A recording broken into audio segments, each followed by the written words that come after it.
요즘같이 코로나 바이러스로 인해서 하루하루 살아가는데 이게 어떻게 살아가는 게 정말 잘 사는 것인지, 여러분들 여러 가지 이제 앞으로 변화된 삶에 대해서 이야기가 이제 나오기 시작을 합니다.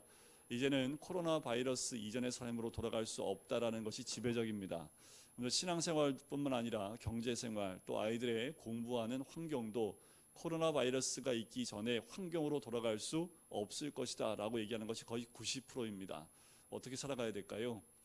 여러 가지 추측과 또 전망을 내놓으면서 경제는 어떻게 되어야 되고, 아이들의 공부는 어떻게 해야 되고, 또 교계에서도 우리의 신앙은 어떤 신앙을 가져야 되는지, 이 이후에 변화되어야 될 삶에 대해서 여러 가지 각도로 이야기를 합니다. 그런데 어떤 게 참으로 맞는 건지, 정말 그 말대로 따라가면 되는 건지, 참 여러 가지 말들이 많기 때문에 어떤 말을 따라가야 될지 참 어려운 시기가 이 시대가 되어졌습니다. 자, 오늘 말씀을 통해서 우리가 어떠한 인도를 받아야 될지를 잘 보셨으면 좋겠습니다. 때가 가까이 올수록 나를 따르라 라는 말들이 참 많이 나옵니다.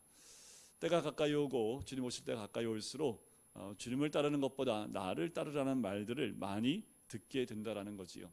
자, 오늘 말씀에 보면 첫 말씀이 이렇게 시작하죠. 여호와로 시작을 합니다. 이게 왜 여호와가 우리가 많이 들으니까 그냥 지나갈 수 있지만 23편 이전에는 여호와라는 단어보다 하나님이라는 명칭이 주로 많이 나왔습니다. 거의 대부분이 하나님에 대해서 나왔는데 23편에 와서야 여호와라는 말이 툭 등장을 한다라는 거지요.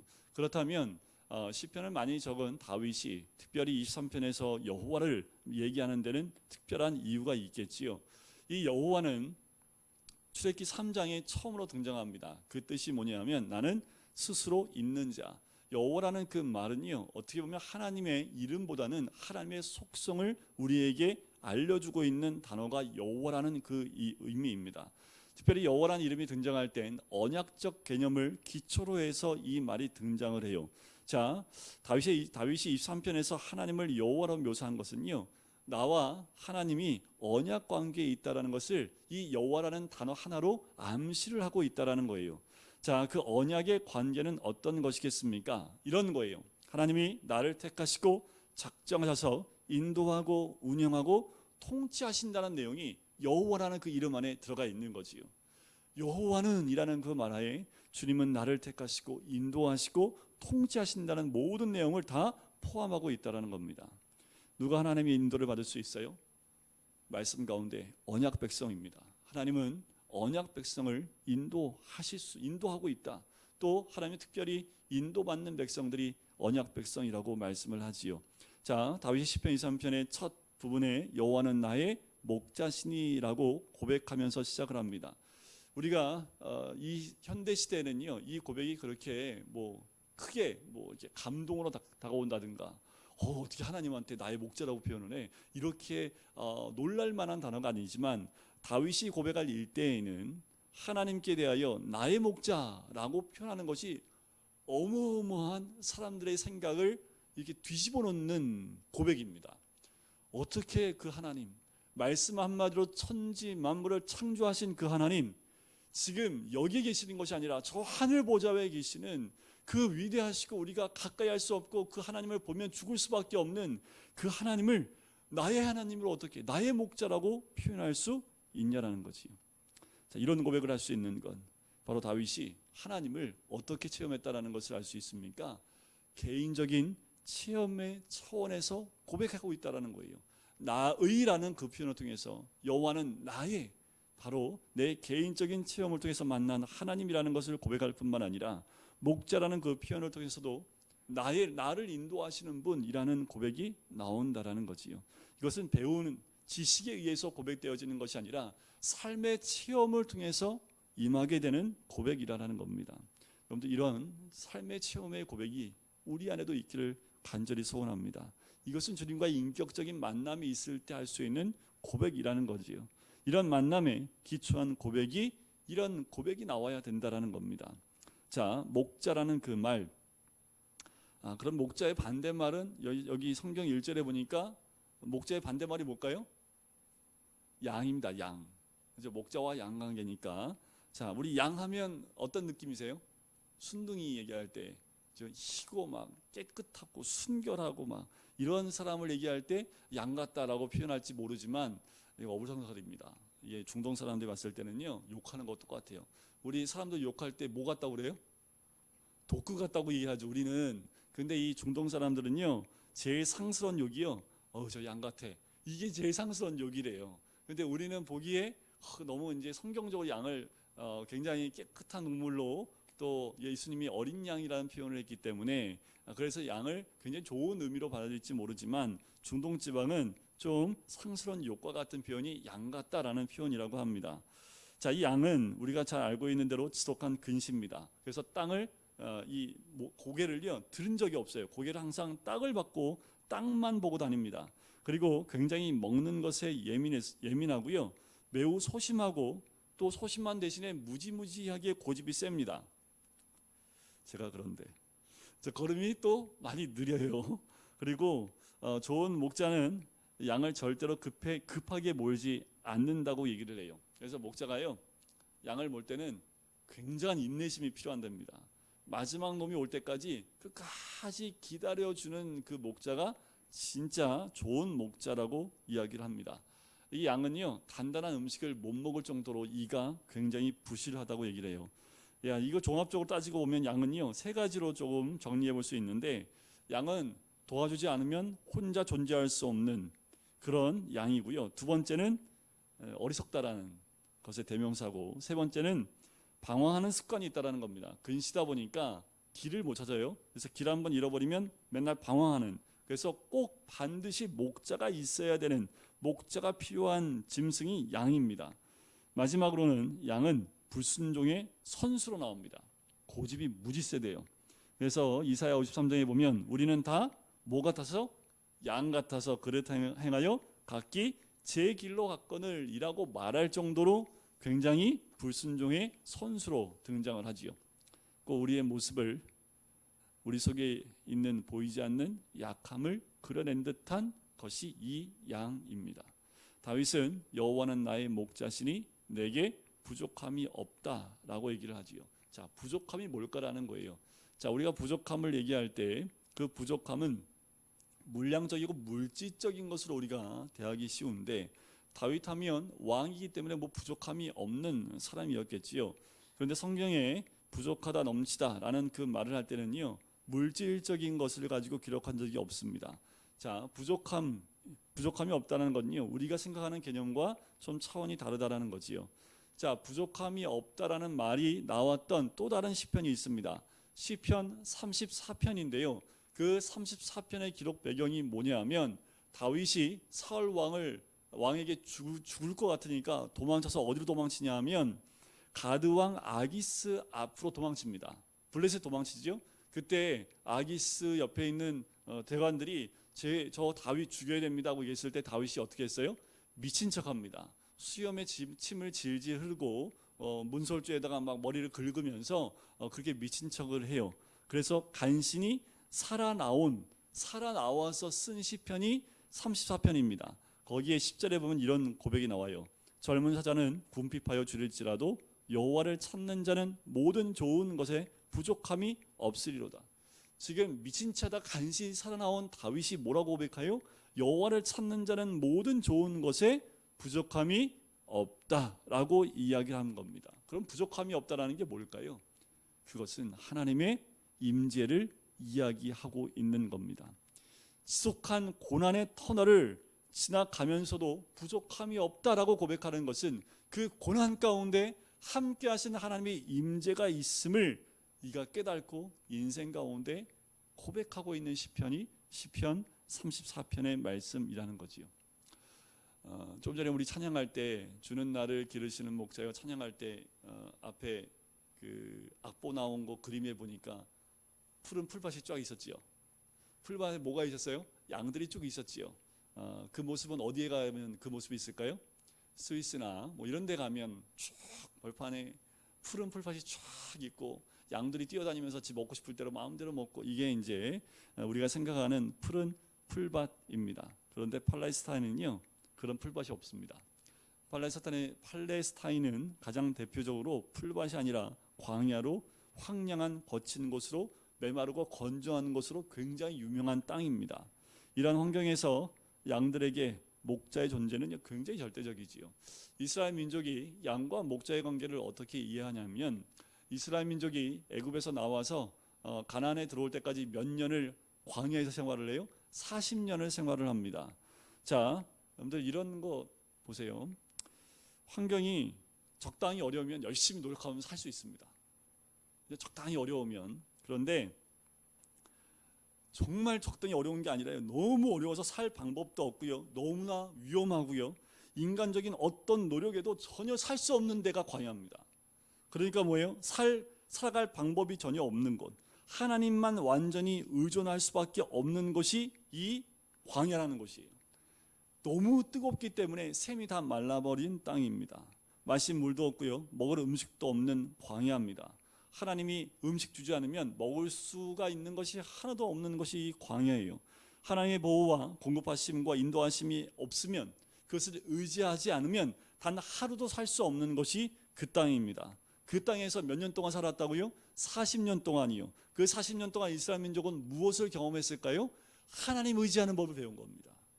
아무것도 할 수 없고 완전히 나의 모든 것이 바닥난 상태에서 이제 살 소망과 희망과 모든 것이 다 없어졌을 때, 그때 하나님을 의지하여 하나님 주신 힘으로 살아갈 수 있는 것, 그것을 배웠던 민족이 이스라엘 민족입니다.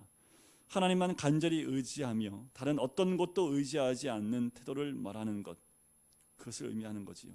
그렇지만 많은 그리스도인에게 하나님은 이처럼 절대적이고 유일한 의지의 대상이 아니지요.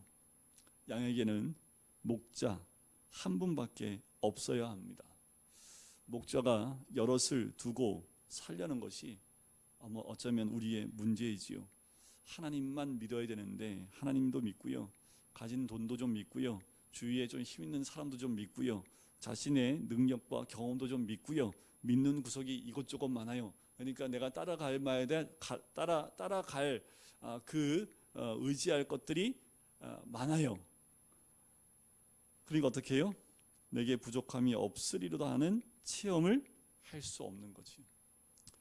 많은 그리스도인들이 하나님 믿습니다 하고 있지만 하나님만 의지하지 못하고 의지하는 것들이 너무도 많다 보니 부족함을 느낄 수밖에 없는 겁니다. 하나님의 훈련은 오직 하나님만 의지하는 것을 훈련시키는 거예요. 그게 양과 목자의 관계입니다. 이스라엘에 유학하던 목사님이 어느 날 이제 목동한테 들은 이야기예요. 깻묵을 보관하고 있던 헛간에 불이 붙었답니다. 양떼들이 깻묵 타는 고소한 냄새를 맡고요, 막 이제 그 헛간으로 막 뛰어온 거예요. 너무 고소하니까. 그래서 그 막 불타고 있는 그 깻묵 더미로 자꾸 가려고 하니까 이 목자가 어떻게 해요? 이 몽둥이 들고요, 양떼 불구덩이로 들어가는 양떼들을 쫓아내면 또 한 떼에 물려나면 또 이쪽 한 떼가 또 달려들고 사방팔방 뛰어다니면서 양떼를 그 깻묵에서 떨어뜨려 놓는데 밤새 걸리면서 결국 이제 불을 끄고 이 양들을 한 마리도 잃지 않고 잘 보호하고 몇 주일 동안 들어 누웠대요. 밤새 그걸 막느냐고. 그토록 목자 음성을 잘 알아듣던 양들인데요, 아무리 몽둥이를 휘둘러도 개의치 않고 있는 그들의 모습은 바로 고소한 깻묵 냄새에 취해버린 거지요. 이 냄새에 한번 맡으니까 목자의 음성도 거부했다라는 겁니다. 우리가 어쩌면 이 양과 같지 않나라는 생각이 들어요. 목자의 음성만 들어야 되는데 우리 역시 현세적 욕심에 눈이 멀다 보니까 목자만 바라보지 못하고 그것을 바라보고 갈 때가 있다라는 거지요. 사랑하는 여러분, 직장이나 여러 곳에서 어려움이 있으십니까? 위기가 와요. 도울 자가 끊어졌습니까? 또 사업도 잘 안 되고 가게도 잘 안 됩니까? 그러면 23장을 경험하라고 하는 하나님의 뜻이구나 라고 생각하시면 됩니다. 다윗은 그런 위기를 겪으면서 바로 그 다윗이 된 거지요. 우리에게 필요한 것은 여호와는 나의 목자시니 라고 고백하는 다윗에게 있는 그 믿음인 줄 믿습니다. 자, 2절을 보니까 그가 나를 푸른 풀밭에 누이시며 쉴만한 물가로 인도하신다 라고 이야기를 합니다. 아까도 말씀드렸지만 그 땅에는 풀밭이 그렇게 많지 않다고 말씀드렸지요. 그러면 본문이 갖는 의미가 뭘까라는 거예요. 자, 이게 뭐냐면요. 목자들이 각각 양을 끌고 옵니다. 그러면 목자 하나에 양들이 있는데 그 목자들이 함께 그 양들을 몰고 가면서 이 풀밭을 찾아서 양떼를 풀어서 먹이고 쉬게 해요. 근데 그 가운데 대장 목자가 있다고 그래요. 그 대장 목자가 뭐하냐면 양들이 풀을 뜯고 있으면 이 대장 목자는 혼자 또 멀리 갑니다. 가서 그 다음 날 이 양들을 먹일 그 초목이 있는 그가 있는 풀이 있는 곳을 찾으러 먼저 간대요.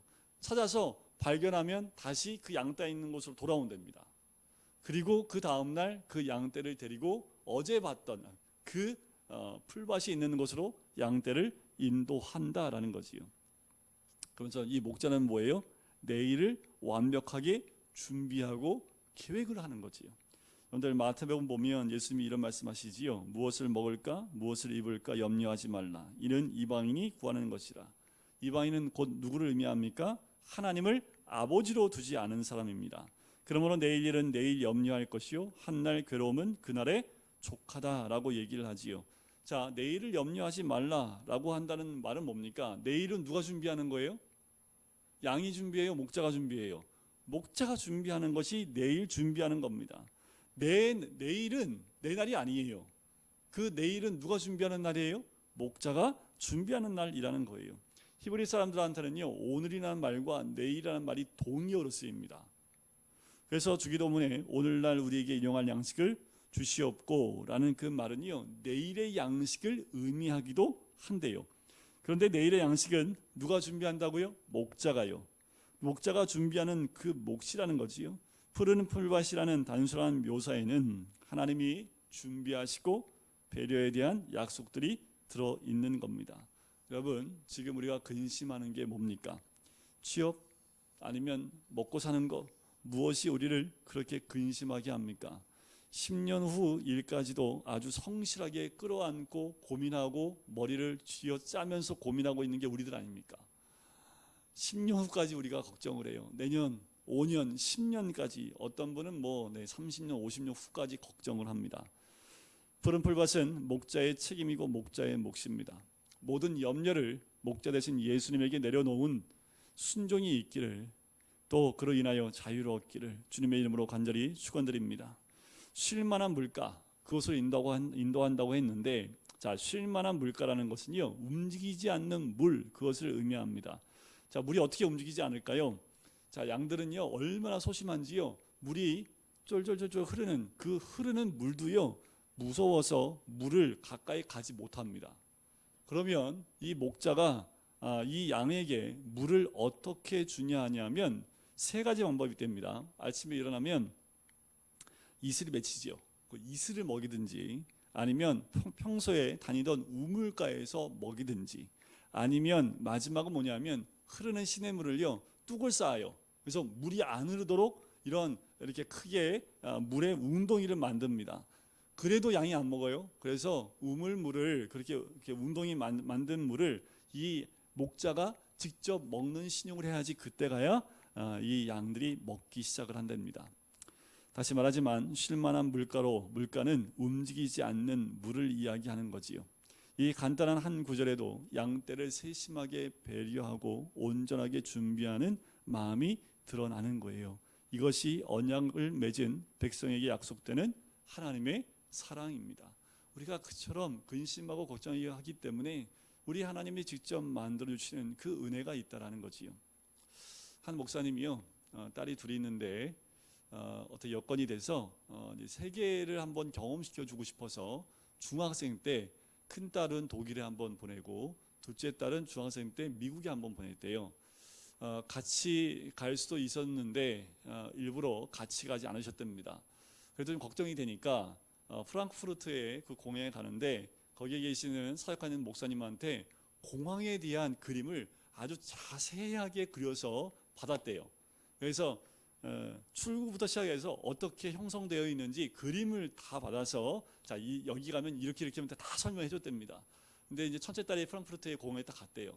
그런데 공사를 해가지고 다 바뀌었답니다. 둘째 딸은 이제 미국에 가는데 미국 공항에 가기로 결정되어져 있는 그 미국으로 가야 되는데 그날따라 미국에 폭설이 내린 거예요. 그래서 가고자 하는 공항에 못 가고 다른 공항에 가버린 거지요. 그러니까 여러분들 생각해 보세요. 미국하고 독일하면 우리가 생각하기 어떤 나라예요?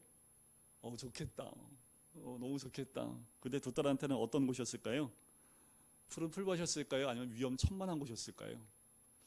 자, 이 목사님이요 사역하는 교회에 중고등부가 그 해에 단기 선교를 필리핀에 갔다 왔대요. 중고등부 아이들 가운데 이제 해외여행 처음 나간 애들도 있었겠지요. 첫 해외여행 가는데 필리핀 어디로 갔냐면 빈민촌에 사역하고 있는 선교사님 사역하는 곳에 간 거예요. 그러니까 빈민촌에 갔지요. 어땠을까요? 우리나라보다 굉장히 낙후된 곳으로 다녀왔습니다. 그런데 다녀온 그 아이들 얼굴에 굉장한 행복함이 있었대요. 귀국해서요 너무 좋다고 막 다들 너무 좋다 막 흥분하고 있었다라는 거지요. 상황과 환경은 더 안 좋은 것이었지만 그곳에 하나님이 함께 계시니까요 갔다 온 그곳이 이 아이들에는 평안과 기쁨이 있는 푸른 풀밭과 같은 곳이었다라는 겁니다. 하나님이 함께 하시는 그곳이 눈에 보이는 정말 좋은 곳보다 하나님이 함께 하시는 곳, 때로는 환경이 안 좋다 할지라도 하나님의 은혜가 임할 줄 믿습니다. 3절에 보니까 내 영혼을 소생시키시고 자기 이름을 위하여 의의 길로 인도하시는도다. 자, 내 영혼을 소생시킨다. 그 말은요 잘못된 길에서 돌아서서 회복하여 돌아온다라는 것을 이야기합니다. 우리 영혼이 소생돼야 되지요. 매일 매순간 소생돼야 되는을 또 이야기하는 거지요. 여러분들 그 스티븐 호킨 박사 아세요? 무신론자의 아주 대표적인 사람이지요. 천국이나 사후세계는 실제하지 않는다라고 얘기한 사람입니다. 그 이유가 뭐냐면 인간이 컴퓨터와 같기 때문이다라고 얘기를 해요. 마지막 순간 뇌가 깜빡거림을 멈추면 그 이후엔 아무것도 없다. 뇌는 부속품이 고장나면 작동을 멈추는 컴퓨터다. 고장난 컴퓨터를 위해 마련된 천국이나 사후세계는 없다라고 이야기를 했다고 합니다. 참 머리 좋은 사람인데 현 시대에 나는 굉장히 석학이라고 얘기하잖아요. 근데 왜 천국을 믿지 못할까? 그가 두뇌는 뛰어날지 모르지만 영혼은 죽은 자이기 때문에 그렇습니다. 이 천국이 없다라는 말, 사후세계가 없다는 그 말이 얼마나 무서운 말인지 몰라요. 천국이 없다 그러면 끝일까요? 이 세상은 지옥이 될 수 있습니다. 왜냐하면 어떤 일이 벌어질까요? 하나님도 없고 심판도 없고 내세도 없다면 고생하면서 정의롭게 살 필요가 없겠지요. 마음대로 욕망대로 살고 충동대로 살고 그냥 죽으면 끝나니까 자기가 원하는 대로 마구마구 살아야 되지 않겠습니까? 영혼의 존재도 하나님 영생도 부인하는 진화론 때문에요 세계대전이 일어나는 것을 알아야 합니다.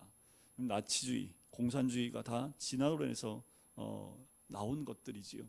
그래서 공산주의나 나치주의가 사람 죽일 때 어떻게 죽여요? 너무도 쉽게 죽여요. 사후세계가 없기 때문에 죽으면 끝이에요. 그러니까 동물 죽이듯이 너무도 쉽게 죽이는 그 사람들을 보지요. 그래서 약한 자, 약한 민족은 살아남을 가치가 없다고 얘기를 해요. 진화론의 세상은요 양육 강식의 짐승의 세상일 수밖에 없는 거지요. 자, 이어서 자기 이름을 위하여 의의 길로 인도하신다. 여기서 자기 이름은 무엇을 의미합니까? 여호와를 의미합니다. 처음에 여호와에 대해서 말씀을 드렸죠. 그분의 통치와 전능하심과 하나님 되심이 그 말 안에 자기 이름 가운데 있는 거지요. 자, 우리는 그 하나님과 뗄래야 뗄 수 없는 사람들이지요. 우리에게 하나님의 이름이 걸려 있는 것입니다. 그래서 우리를 의의 길로 인도하신다. 그렇다면 그 의의 길은 무엇일까? 의의 길로 인도하신다. 의의 길, 바르고 도덕적으로 사는 것을 포함하기도 하지만 그보다 더 큰 의미가 있는 거지요. 여기서 의의 길이라고 얘기하는 것, 바로 인류 역사상 내가 곧 길이요 라고 말한 사람은 단 한 분밖에 없습니다. 아무도 그런 말을 함부로 할 수 없는 거지요. 오직 주님만이 내 길이라고 말씀을 하십니다. 로마서 3장 21절 말씀에 보면 이제는 율법 외에 하나님의 한 의가 나타났으니 율법과 선지자들에게 증거를 받은 것이라. 여기서 의는 곧 누구를 얘기해요? 예수 그리스도를 의미하지요. 그러니까 의의 길은 누구의 길이에요? 예수 그리스도의 길이지요. 내가 곧 길이요 진리요 생명이니 나로 말미암지 않고는 아버지께로 올 자가 없느니라. 이 길을 벗어나면 인류는 고생할 수밖에 없습니다. 여러분들 뭘 떠나면 고생한다고 우리 어른들 얘기합니까? 못 떠나면 고생해요? 집 떠나면 고생이라고 얘기하지요. 진리의 길, 의의 길을 떠나면 고생입니다. 양들은 자기의 속성 때문에 종종 이 길을 잃어버리지요. 목자를 놓치는 순간 길에서 이탈하고 마는 것이 양의 속성입니다. 그런데 중요한 것은 길을 잃은 양은 절대로 혼자 스스로 돌아오지 못합니다. 그래서 목자가 찾으러 와요.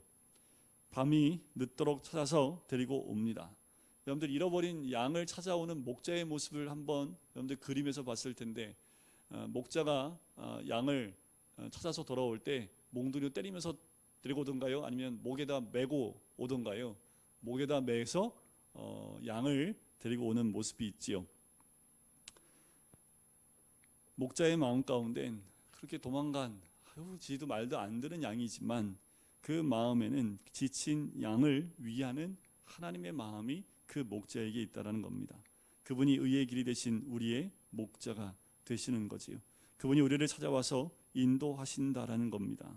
바로 그분과 함께 주님이 가신 십자가의 길과 부활의 놀란 그 은혜의 길을 함께 감을 통해서 우리가 천성문에 이르기까지 인도하시는 놀라운 약속이 우리 가운데 있다라는 거지요. 4절에 보면 내가 사망의 음침한 골짜기로 다닐지라도 해를 두려워하지 않을 것은 주께서 나와 함께 하심이라 주의 지팡이와 막대기가 나를 안위하시나이다. 자, 목자가 왜 양들을 사망의 음침한 골짜기로 데리고 갈까요? 이 말이 안 되잖아요.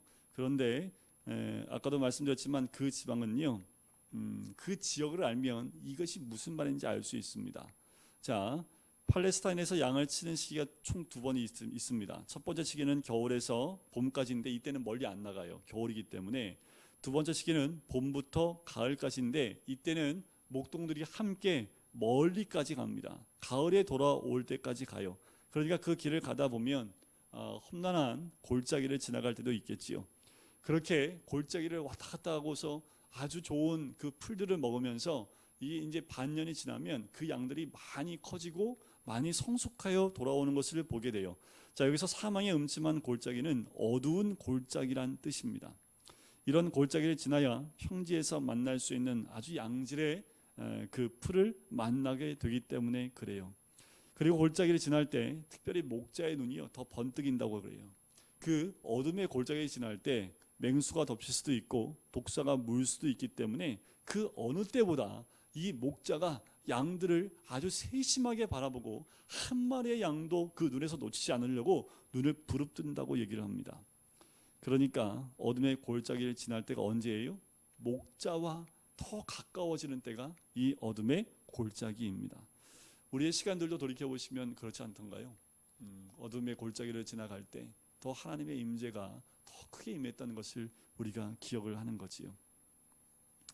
여러분들 이 지선이라고 아시죠? 우리 지선이 말고 그 화상 입은 지선이 있잖아요. 이지선 양. 이 선한 목자 교회 교인이에요. 그 어머니가 심정 장로님이라고 어머니가 장로님이십니다. 그가 간증을 할 때마다 많은 청년들한테 참 많은 도전을 줍니다. 그 지선이가 화상 치료 받을 때요, 사망의 음침한 골짜기를 지났었다고 고백을 해요. 차라리 죽는 것이 낫겠다고 여러 번 생각을 했답니다.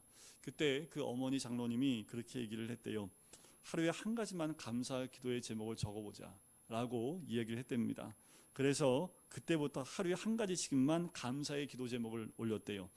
화장실 갈 때, 밥 먹을 때, 그럴 때 그 한 가지 한 가지가 감사하기 시작을 했답니다. 그래서 다시 일어날 수 있는 계기가 됐대요. 또 한 번의 어려움이 왔는데 손가락을 자르는 수술을 할 때랍니다.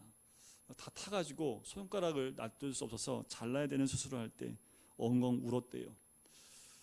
그 순간 하나님이 어떤 마음을 주냐면 너는 살아있잖아 하는 생각이 들더랍니다.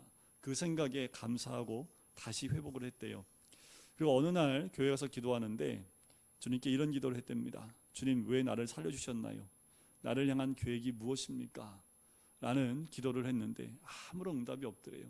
그 다음 날 이제 예배에 나왔는데 목사님이 이 자매한테 이렇게 기도해 주셨대요.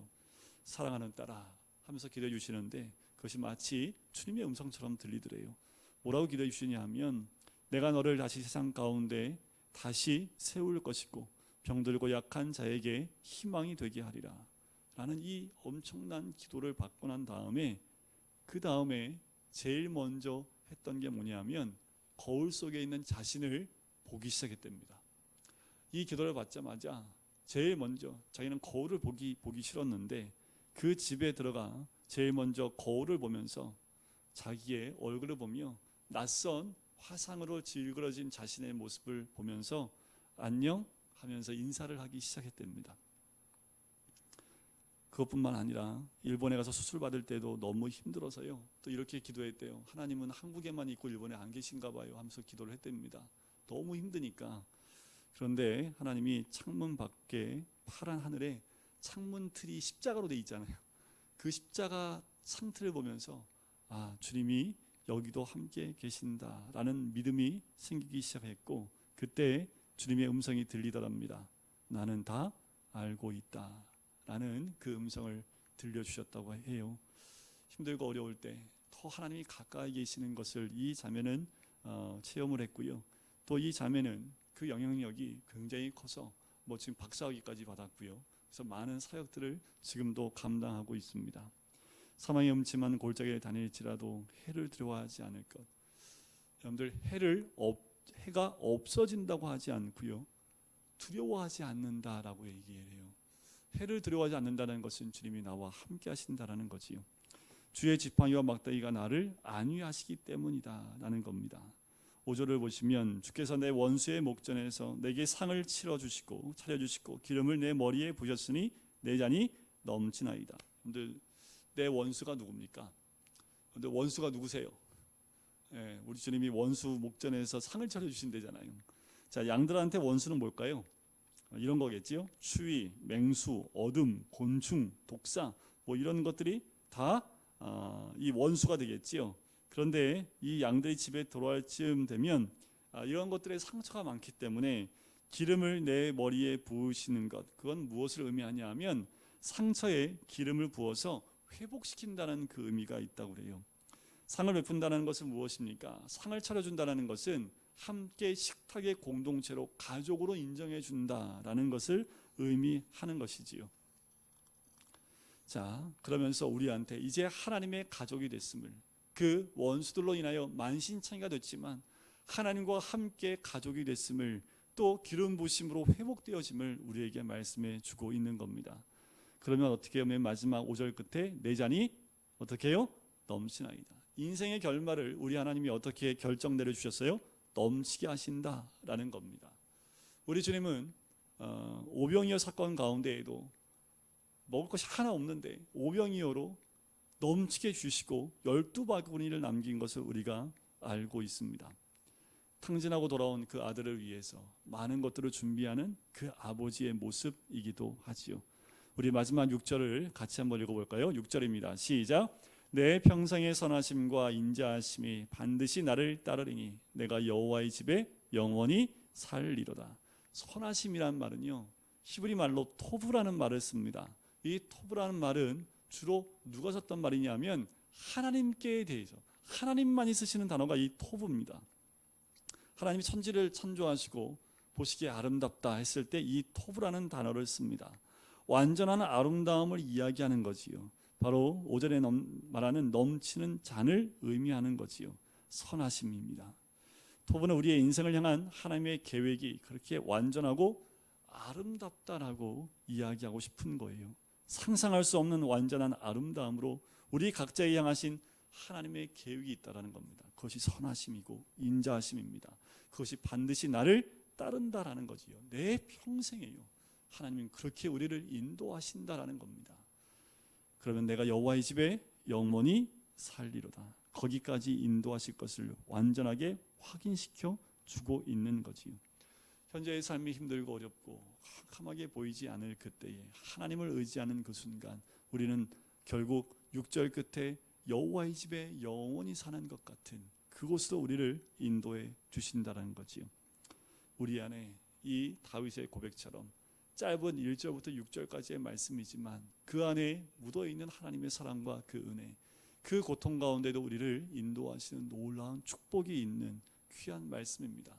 이것이 다윗의 고백일 뿐만 아니라 우리 모든 사람의 고백이 되시기를 주님의 이름으로 간절히 축원드립니다.